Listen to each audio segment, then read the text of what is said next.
Her pacemaker stopped transmitting at 2:28 in the morning. Not a theory, a data point, recorded automatically by the medical monitoring app connected to her iPhone, time-stamped precisely. At 2:28 a.m. on February 1st, 2026, Nancy Guthrie's heart monitor went silent. 41 minutes before that, at 1:47 a.m., someone had disconnected the doorbell camera at her front door. The FBI recovered footage from that camera anyway. Director Kash Patel personally called Google leadership to get it. The device had no active cloud subscription. The footage should not have existed. The FBI pulled it from residual data stored in back-end servers.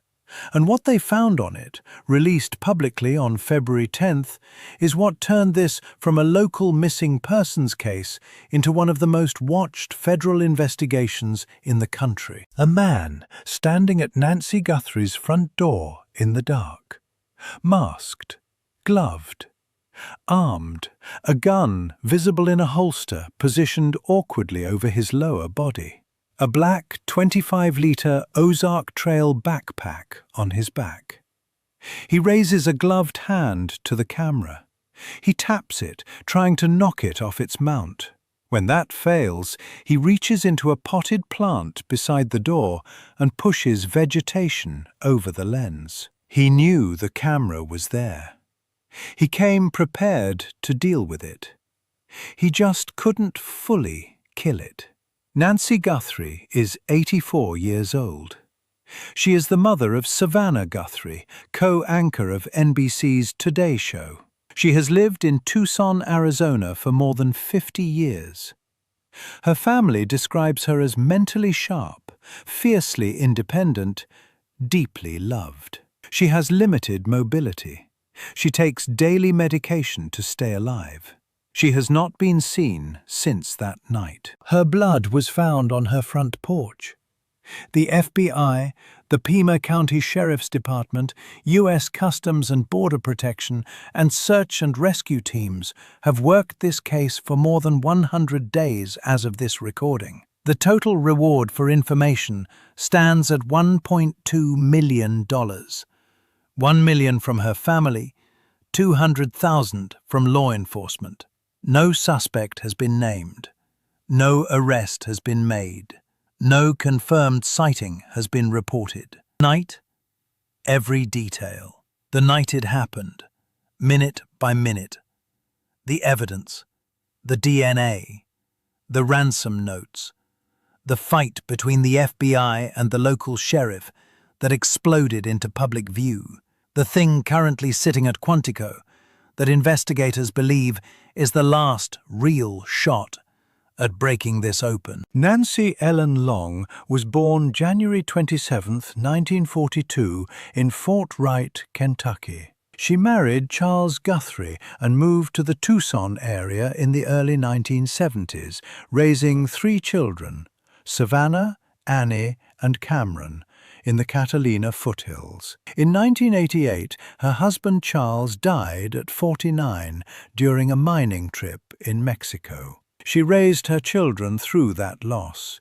She stayed in Tucson.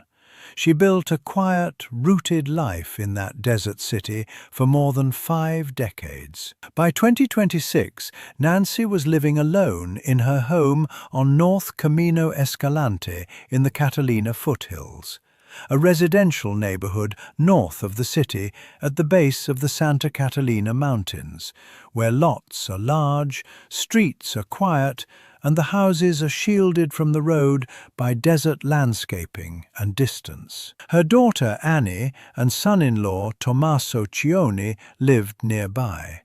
Savannah was in New York. Nancy had a pacemaker and took daily medications. She could not walk far without assistance, but cognitively she was sharp.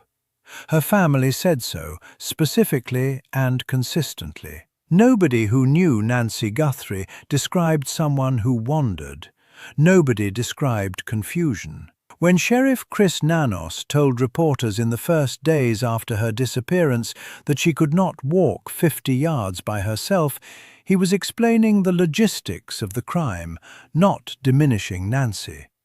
He was describing a woman whose physical condition made what happened to her all the more deliberate, because what happened to her was planned. Months of evidence make that plain. January 31st, 2026, a Saturday. Nancy spent the evening with family, dinner at Annie's house. At 9:48 p.m., Tommaso drove her home and watched her go inside. The garage door closed. She was home. That is the last confirmed sighting of Nancy Guthrie. What followed has been reconstructed through electronic data, security footage, and physical evidence. At 1:47 a.m. on February 1st, the doorbell camera at Nancy's home registered a motion event and disconnected. Someone was at her front door and cut the feed. Between 1:47 and 2:12 a.m., a separate camera at the property logged a motion event classified as a person. No video was recoverable from that device, but the system registered the movement. At 2:28 a.m., Nancy's Pacemaker app disconnected from her phone. It had been transmitting normally, then it stopped. At 12:03 p.m. that same day, family members called 911. Nancy had not appeared for the virtual church service she attended every Sunday morning without fail. Officers arrived at her home at 12:15 p.m. They found what they later described as concerning evidence. Blood on the front porch, confirmed by DNA testing to be Nancy's. Signs consistent with a struggle inside the residence. Sheriff Nanos told reporters the following day, "We saw some things at the home that were concerning to us. We believe now, after we've processed that crime scene, that we do, in fact, have a crime scene. That we do, in fact, have a crime." He said it was not believed Nancy left voluntarily. He said she couldn't walk 50 yards by herself. The case escalated immediately. The FBI joined that day. U.S. Customs and Border Protection joined, indicating investigators were considering the possibility she had been transported across the Mexican border, roughly 60 miles south of Tucson. Search and rescue teams deployed. The home became a federal crime scene. The ransom demands arrived within days. Multiple communications began reaching media outlets in the days following her disappearance. At least one referenced specific details about what Nancy was wearing the night she was taken, details that had not been publicly released. That specificity is what made investigators take these notes seriously. You don't know what an 84-year-old woman was dressed in at 2 a.m. unless you were there. The demand: $6 million in Bitcoin. Deadline: 5 p.m. on February 9th. On February 7th, Savannah Guthrie posted a video statement. She looked into the camera and said, "We will pay." The deadline passed. No exchange happened.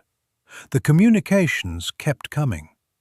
TMZ received multiple messages from a person claiming to know the kidnapper's identity and Nancy's location, demanding $100,000 in cryptocurrency for the information. The most recent message TMZ received, as of April 6, 2026, claimed the author had seen Nancy in Mexico. None of it has been verified. Former FBI agents noted publicly that distributing ransom demands through media rather than directly to family is highly unusual and suggests either disorganization, a copycat operation, or someone with no actual access to Nancy trying to profit from the chaos. On February 5th, a California man was arrested on federal charges for posing as Nancy's abductor and attempting to extort money from the Guthrie family. That case was entirely separate from the legitimate ransom communications. He was arrested and charged. He provided no information about where Nancy actually was. President Trump weighed in. He told reporters that whoever was responsible would face the harshest federal consequences. Then he added, unscripted.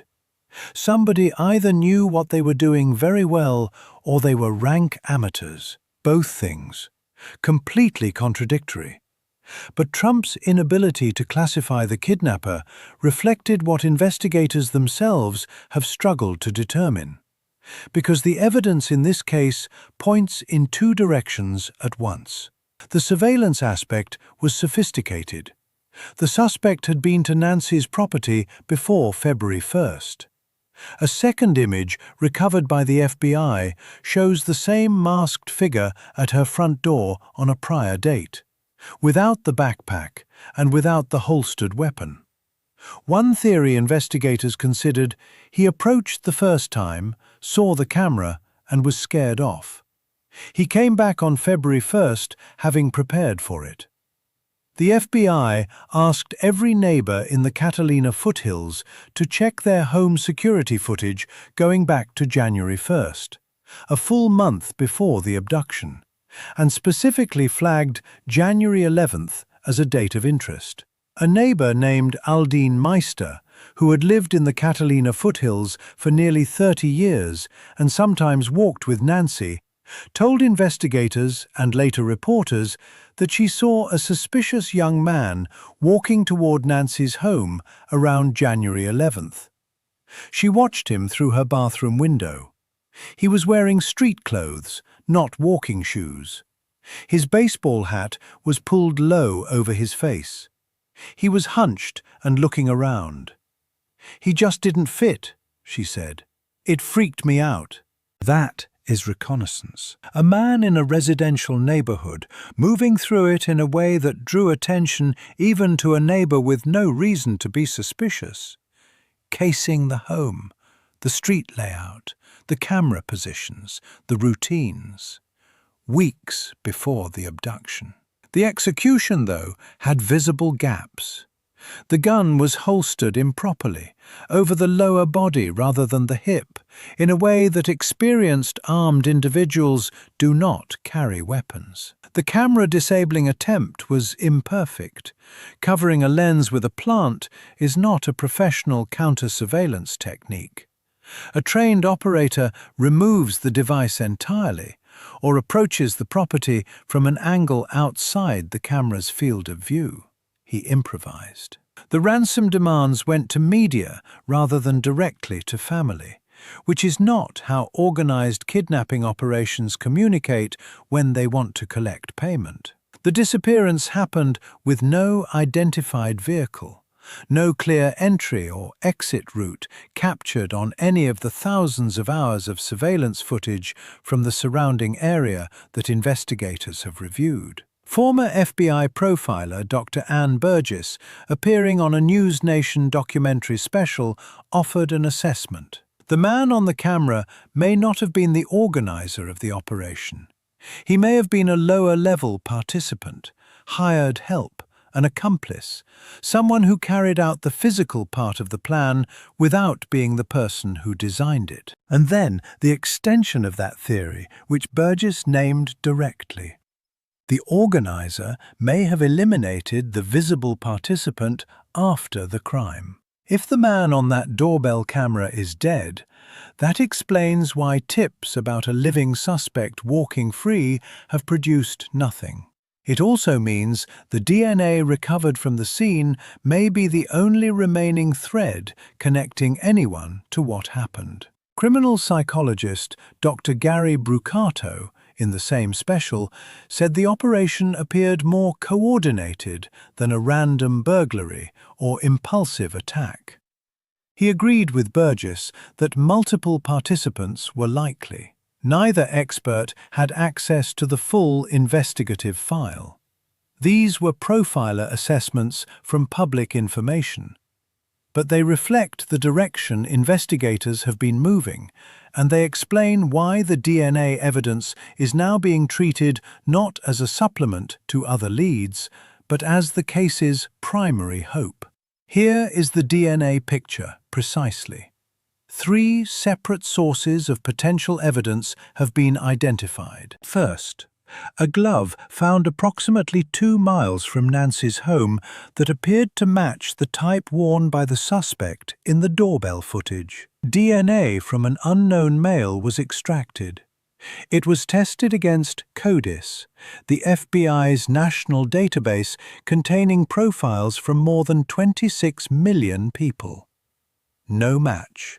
Not one hit out of 26 million. Whoever left DNA on that glove has no prior arrest recorded in the American system. Investigators later traced the gloves to a local restaurant worker with no connection to the case. Dead end. Second, DNA collected from inside Nancy's home.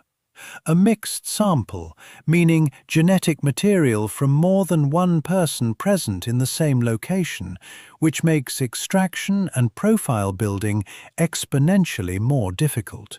This sample went first to a private laboratory in Florida, contracted by the sheriff's office. Weeks later, it was transferred to the FBI's Quantico lab.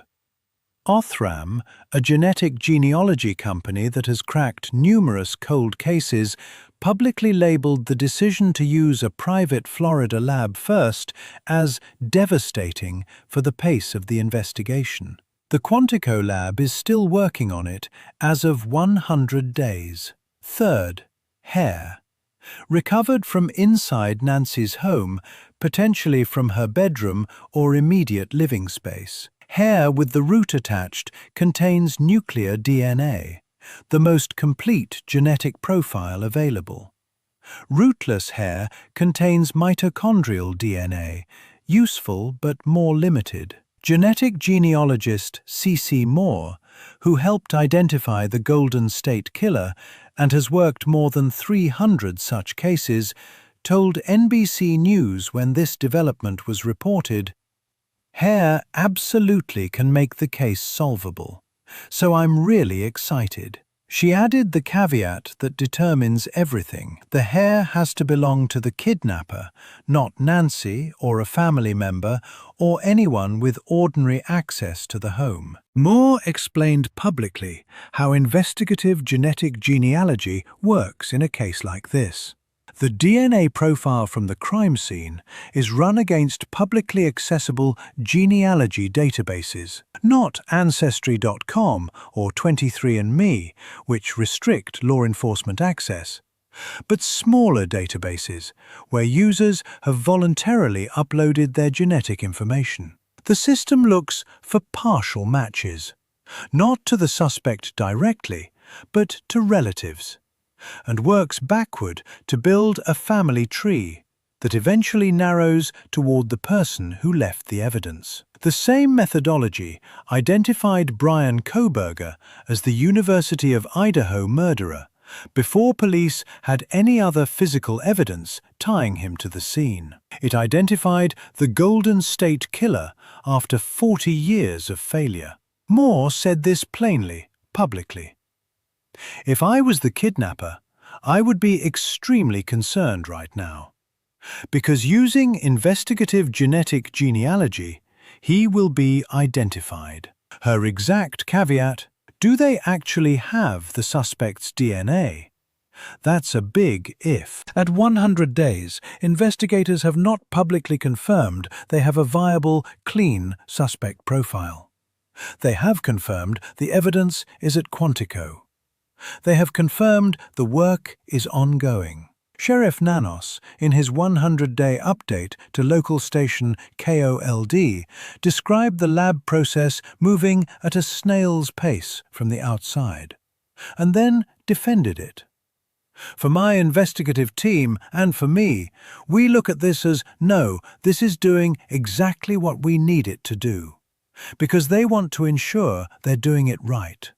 Not only to avoid arresting the wrong person, but to ensure they are able to properly prosecute whoever was involved." He added, "I believe at some point in time we will make an arrest on this case." In the same period, the investigation was hit by a public rupture between the FBI and the Pima County Sheriff's Department that played out on national media. FBI Director Kash Patel appeared on Sean Hannity's podcast on May 5, 2026, and stated that the FBI had been kept out of the investigation for 4 days.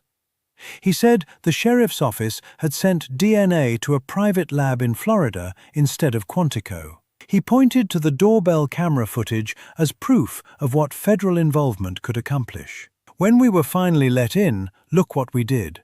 We went in and got the Ring doorbell footage, and we said, "Hey, is anyone talking to Google?" We called Google leadership directly. He said the first 48 hours of any disappearance are the most critical, and the FBI had not been given those hours. Patel also acknowledged, when pressed, "It's a state and local matter, so it's their call." Sheriff Nanos pushed back that same day.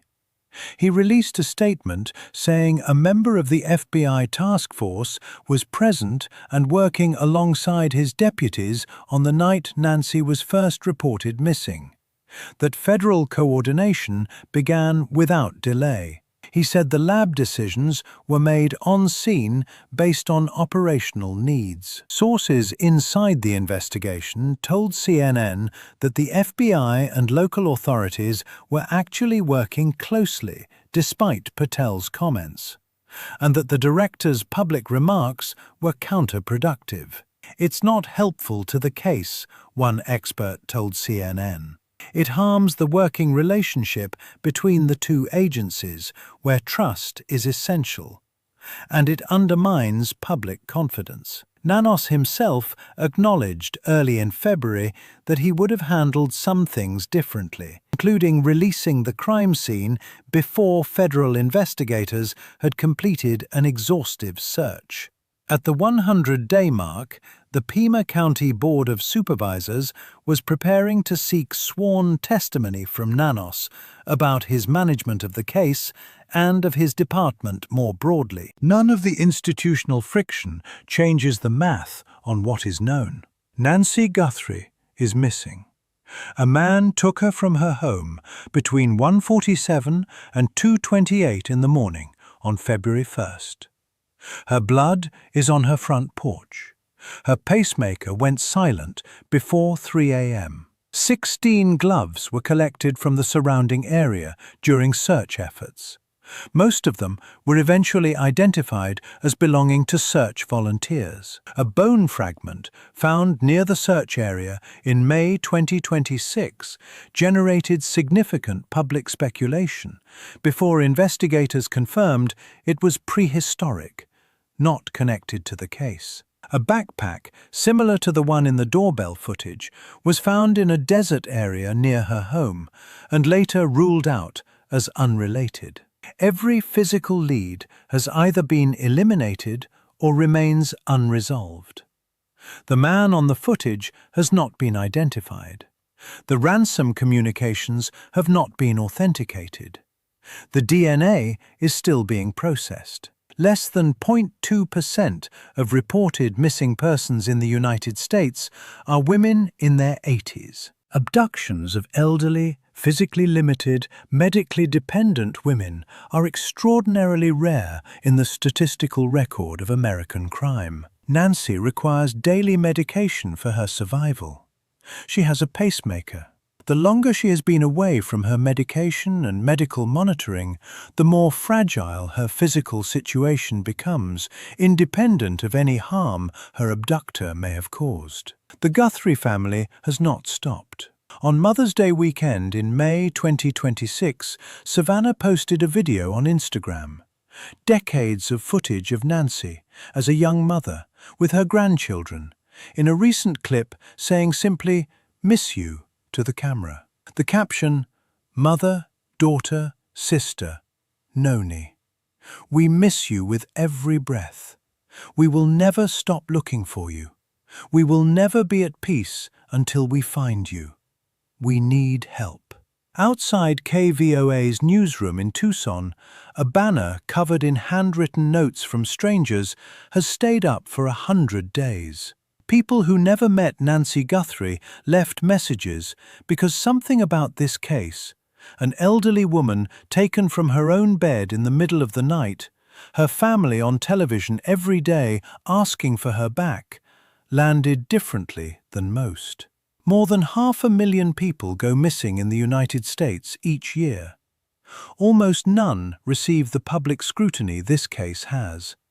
And still, after all the coverage, all the tips, all the FBI resources and sheriff's deputies and volunteers, no one has been charged. Former FBI agent Scott Augenbaum offered one read on the silence at 100 days.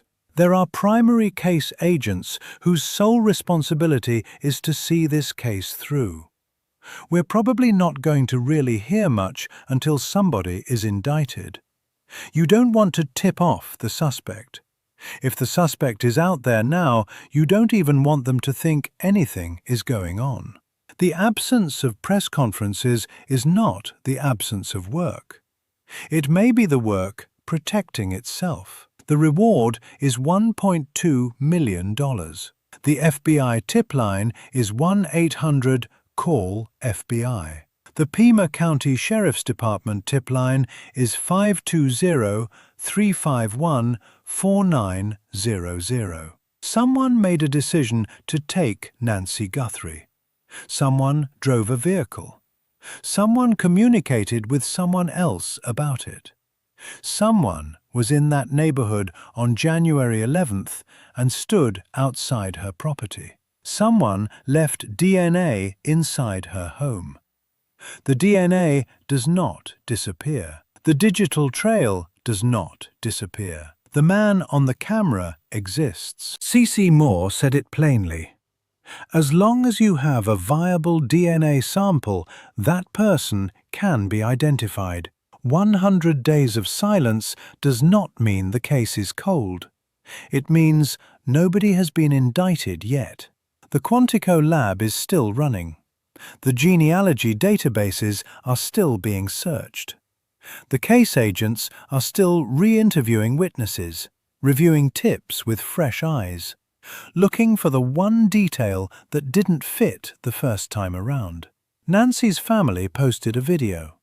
A daughter on Mother's Day looking at footage of her mother across decades, sending a message into the open air. We will never be at peace until we find you. That is where this case is. Not resolved, not cold. Open in every sense of that word.